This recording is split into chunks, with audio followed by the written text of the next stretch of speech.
नमस्कार, आप देख रहे हैं 4PM न्यूज नेटवर्क। मैं हूं आपके साथ आयुष मिश्रा। लोकसभा चुनाव की तारीखों का ऐलान जल्द ही हो सकता है।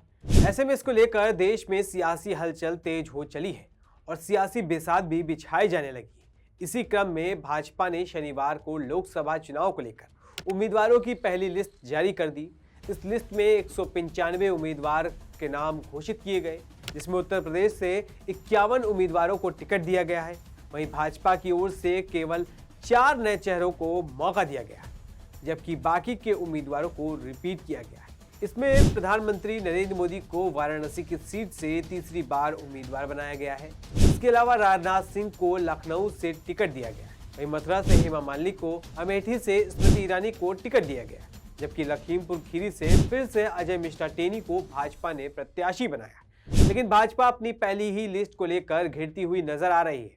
दरअसल सपा मुखिया अखिलेश यादव ने भाजपा की इस लिस्ट को लेकर निशाना साधा है। अखिलेश यादव ने सोशल मीडिया अकाउंट एक्स पर लिखा है कि भाजपा की लोकसभा उम्मीदवार की पहली सूची बता रही है कि प्रथम दृष्टया जिन सीटों पर भाजपा के जीतने की थोड़ी सी संभावना है, केवल उन 195 सीटों पर ही ये सूची आई है।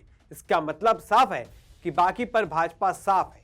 पहली सूची में ही भाजपा ने अपनी हार मान ली है, क्योंकि वो बगावत के डर से उन लोगों को भी दोबारा उम्मीदवार बना रही है जो अपने अपने संसदीय क्षेत्र में कोई काम नहीं करवाने की वजह से या फिर भ्रष्टाचार में लिप्तता के कारण खुद ही अपनी टिकट के लिए कोई उम्मीद नहीं कर रहे थे, जो बोरिया बिस्तर बांध कर निकलना चाहते थे।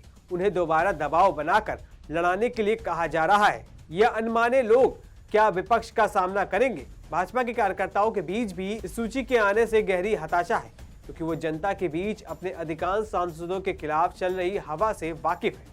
जो युवा भाजपाई टिकट की उम्मीद में भाजपा के हर गलत काम में साथ दे रहे थे, वो भी निराश होकर निष्क्रिय हो जाएंगे। भाजपा के उम्मीदवारों की सूची भाजपा की नाउम्मीदगी की घोषणा है। वहीं कांग्रेस ने भी भाजपा की पहली लिस्ट को लेकर हमला बोला है। पवन खेड़ा ने कहा है कि अगर सांसद नकारा थे तो भाजपा को जनता पर इन्हें 5 सालों के लिए थोपने पर माफी मांगनी चाहिए। उन्होंने तंज कसते हुए सवाल किया है कि क्या यही 400 पार वाली सूची है? देखिए पवन खेड़ा और क्या कुछ कहा है। आज सुबह से जिस तरह से एक के बाद एक इनके कुछ वरिष्ठ सांसद राजनीति से या चुनावी राजनीति से संन्यास लेने की बात कर रहे थे, तब समझ में नहीं आ रहा था कि क्या हो रहा है। क्या वो भारतीय जनता पार्टी की जो शैली है, कार्यशैली, उससे परेशान हैं, व्यथित हैं? गौतम गंभीर जी हो गए या जयंत सिन्हा साहब हो गए, क्यों उन्होंने ऐसा निर्णय लिया, ये जनता को भी जानने का हक है। फिर जब लिस्ट आई तो देखा कि कई नाम कटे हुए हैं। तो क्या जिनके नाम कटे हैं उनकी कार्यशैली से भाजपा के शीर्ष नेतृत्व तो खुश नहीं है? तो जब वही खुश नहीं है तो 5 साल का हिसाब कौन देगा? जिन लोगों की टिकट कटी है उन सांसदों का, भाई 5 साल तो उन्होंने बर्बाद कर दिए ना अपने लोगों के।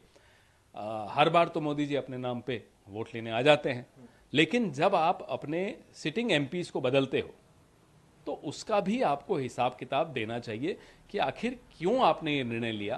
क्या वो नाकारा थे कि आप उनको वापस नहीं दोहराना चाहते थे? आपको लगता था कि आपके नाम के बावजूद वो नहीं जीत पाएंगे?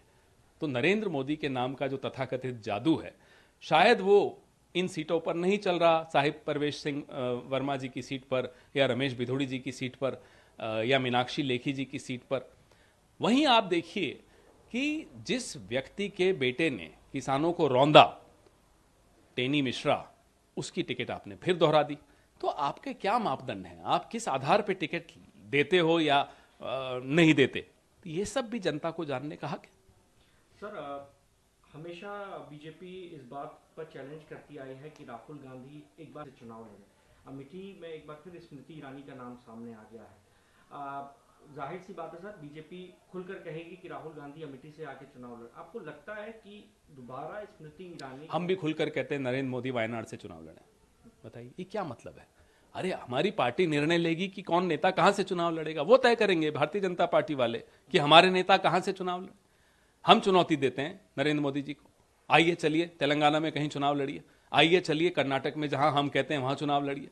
ये कोई तरीका है? तो इन्हें भी सोच समझ कर बोलना चाहिए। राहुल गांधी कहां से चुनाव लड़ेंगे, कहां से नहीं लड़ेंगे, पार्टी की एक प्रक्रिया है इस निर्णय को लेने की। सीईसी होगी, उससे पहले स्क्रीनिंग कमिटीज चल रही हैं, वो तय करेंगे हर नेता का कौन सी सीट से कौन नेता कहां लड़ेगा, वो हमारी पार्टी तय करेगी। गौरतलब है कि यूपी में 51 सीटों पर भाजपा ने उम्मीदवारों का ऐलान कर दिया है, लेकिन इन सीटों में वो सीटें शामिल नहीं हैं जिसमें भाजपा के सहयोगी दल लड़ना चाहते हैं।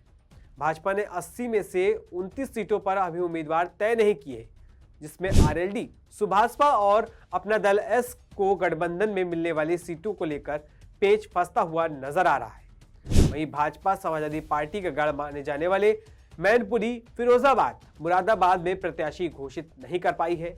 इसके अलावा कांग्रेस के गढ़ रायबरेली, जहां से कांग्रेस की पूर्व राष्ट्रीय अध्यक्ष सोनिया गांधी चुनाव लड़ती थी, वहां भी भाजपा ने प्रत्याशी का ऐलान नहीं किया है। तो अब भाजपा अपनी पहली लिस्ट के जरिए विरोधियों के निशाने पर आ गई है और फंसती हुई नजर आ रही है। विपक्ष इसको लेकर सवाल खड़ा कर रहा है, तो देखना होगा कि क्या कुछ होता है आगे और कब तक दूसरी लिस्ट आती है, भाजपा क्या कदम उठाती है। तब तक के लिए बने रहिए 4PM के साथ। धन्यवाद।